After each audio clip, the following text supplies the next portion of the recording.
इस स्टोरी की डिमांड हमारे सब्सक्राइबर समीर खान, अरबाज खान, यश, दक्ष, बलराज चौहान और मंगेश जी ने की थी।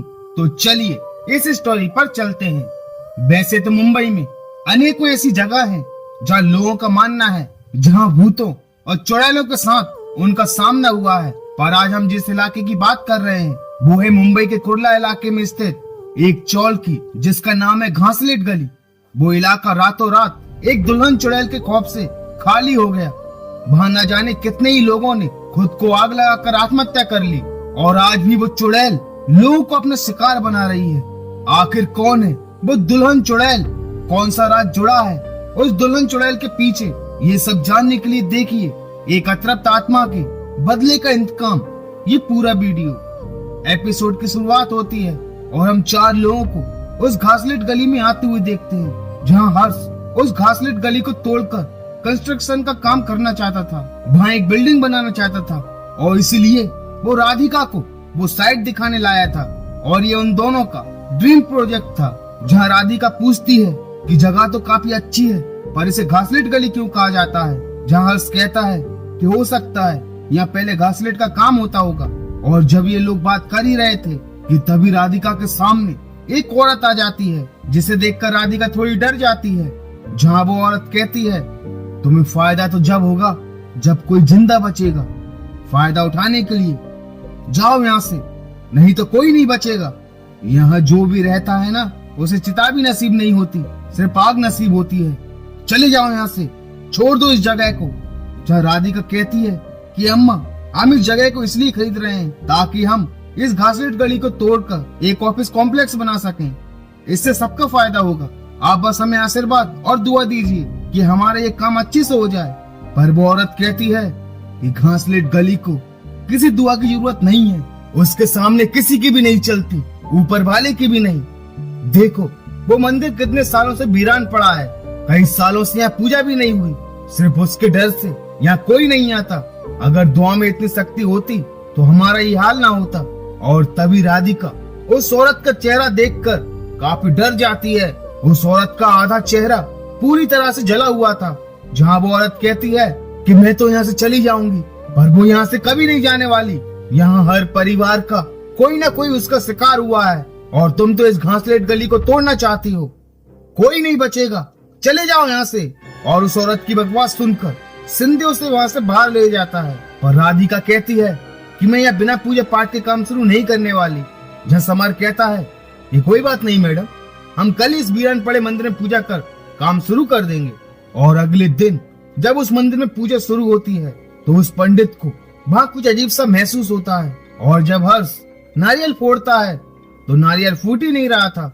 और जब सिंधे उस नारियल को फोड़ता है तो वो नारियल अंदर से खराब था, उसमें से राख निकल रही थी। जब राधिका इसे अपशगुन मानती है, पर हर्ष कहता है कि ये भी तो हो सकता है कि नारियल खराब हो, अब हमें टाइम वेस्ट नहीं करना चाहिए, बैक टू वर्क। वहीं जब एक मजदूर एक कमरे को तोड़ने जाता है और जैसे ही हथौड़ा मारता है तो उस दीवार से किसी के रोने की आवाज आती है और देखते ही देखते उस दीवार से खून बहने लगता है, जिसे देखकर वो मजदूर काफी डर जाता है। और जब सभी वहाँ पहुँचते हैं तो वहाँ कोई खून नहीं था। और जब सिंधे उस दीवार को तोड़ता है तो उस दीवार के अंदर उन्हें कंकाल मिलता है, जिसे देखकर सभी काफी डर जाते हैं। जब समर कहता है कि मैडम आज के लिए इतना ही काफी है, हम कल से काम शुरू करते हैं। वहीं अगले दिन जब राधिका अपने ऑफिस में बैठकर काम कर रही थी तो उसे कौओं की आवाज से काफी डिस्टरबेंस हो रहा था और वो बाहर जाकर उन्हें भगा देती है। और जब वापस काम करने जाती है तो उसे एक बार फिर से कौओं की आवाज आती है। और जब वो बाहर जाती है तो उसे एक कौआ मरा हुआ मिलता है, जो उसे काफी अजीब लगता है। और तभी उसके पीछे एक घूंघट ओढ़े औरत आ जाती है और तभी उसे अपने रूम से कुछ जलने की बू आती है। और जब वो अंदर जाती है तो अंदर आग लगी हुई थी और वो उस आग को बुझाती है। जहाँ उसे कुछ न्यूज़पेपर्स दिखते हैं जिनमें घासलेट गली से जुड़ी हुई न्यूज दिखती है, जो यहाँ रहने वाले लोगों की आत्महत्या से जुड़ी हुई थी। और कई लोगों ने इस घासलेट गली में आग लगाकर सुसाइड की थी। तो उसे यकीन हो जाता है कि वो औरत सच कह रही थी। और तभी उसके पीछे वो घूंघट ओढ़े औरत आ जाती है, पर उसे पीछे कोई दिखाई नहीं देता। और तभी हर्ष वहाँ जाता है। वह राधिका कहती है कि यहाँ कुछ तो अजीब है, हर समय सोचना चाहिए कि हमें इस काम को कंटिन्यू करना चाहिए या नहीं। और वो न्यूज़पेपर्स भी दिखाती है जहाँ हर्ष कहता है कि राधिका, ऐसे हादसे हर जगह होते रहते हैं और जरा सोचो, ये तुम्हारा पहला प्रोजेक्ट है। इन छोटे मोटे हादसों से तुम अपना करियर बर्बाद नहीं कर सकती। It's a big deal. ये हमारा सपना है जिसे हमें हर हाल में पूरा करना है। और उसी रात जब सिंधे अकेला उस घासलेट गली की कंस्ट्रक्शन साइट पर था तो उसे वही औरत दिखाई देती है जो शादी के जोड़े में थी, जिसे देखकर सिंधे कहता है, ए कौन है तू, जा यहाँ से, ये तेरे बाप का घर नहीं है। और वो औरत एक घर में चली जाती है जहाँ सिंधे भी उसके पीछे पीछे चला जाता है। और उस औरत का भयानक चेहरा देखकर वो काफी डर जाता है। वो औरत पूरी तरह से जली हुई थी और वो सिंधे को अपने बस में कर लेती है, जहाँ सिंधे अपने ऊपर घासलेट डालकर खुद को आग लगाकर मारा जाता है। वहीं अगली सुबह हर्ष को अपने ताऊजी को फोन आता है जो उसे इस घासलेट गली को छोड़ने के लिए कह रहे थे। और वो ये बात राधिका को भी बताता है कि ताऊजी इस घासलेट गली को छोड़ने के लिए कह रहे हैं। वहीं समर सिंधे को लेकर काफी परेशान था क्योंकि ना तो वो उसे कहीं दिखाई दिया और ना ही उसका फोन लग रहा था। जहाँ हर्ष कहता है कि ये दारूबाज लोगों की यही प्रॉब्लम है, पड़ा हुआ कहीं पी के। वहीं जब हर्ष और राधिका खाना खा रहे होते हैं कि तभी वो देखते हैं कि उनका खाना खराब हो चुका है। खाने की जगह राख है, जहाँ हर्ष इसे किसी की शरारत मानता है। पर तभी उन्हें मजदूरों की आवाज सुनाई देती है और उनका भी खाना राख बन चुका था, हड्डी और खून बन गया था, जहाँ किसी को भी कुछ समझ नहीं आता ये किसने किया होगा। और राधिका को अब काफी डर लगने लगा था और वो इसे नॉर्मल घटना नहीं मानती। पहले दिन कंकाल का मिलना, घूंघट वाली औरत को देखना, सिंधे का गायब हो जाना और अब खाने की जगह राख का बनना, उसे उस औरत की बातें सच लगने लगी थी क्योंकि उसने कहा था कि तुमने इस जगह को खरीद हमें तो आजाद कर दिया पर खुद फंस गए। और तभी राधिका को अपने ऑफिस से फिर से जलने की बू आती है और जब दोनों जाकर देखते हैं तो राधिका के बने हुए स्केचेस में आग लगी हुई थी। और जब वो आग को पानी से बुझाते हैं तो वो आग और भी भड़क जाती है क्योंकि वो पानी नहीं घासलेट था। उन्हें कुछ समझ नहीं आता कि पानी की जगह घासलेट कैसे आया।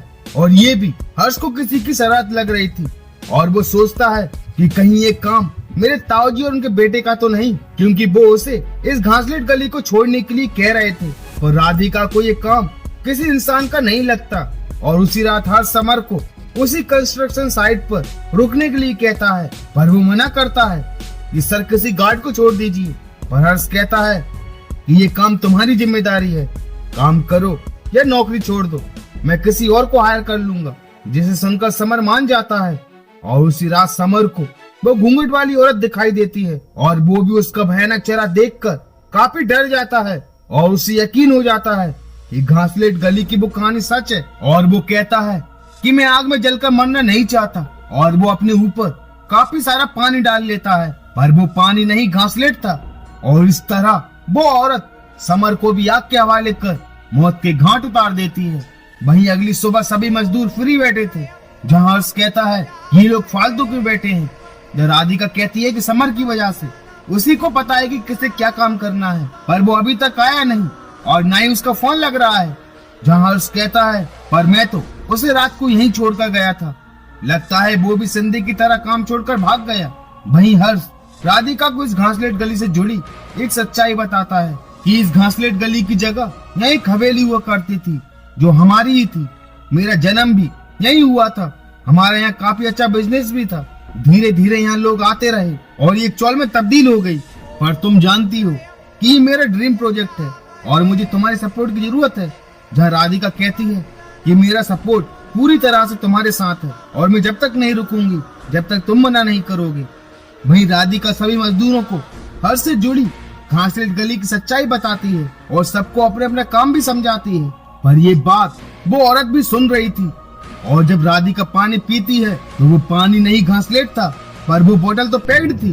फिर घासलेट कैसे आया और उसे हर जगह पानी की जगह घासलेट निकलता दिखाई देता है। और वो हर्ष को बुलाती है और उसे पानी से जुड़ी सारी घटना बताती है। और जब हर्ष उस बोतल को लेता है तो वो औरत अपनी शक्ति से हर्ष के हाथ से उसी के ऊपर घासलेट छिड़कने लगती है।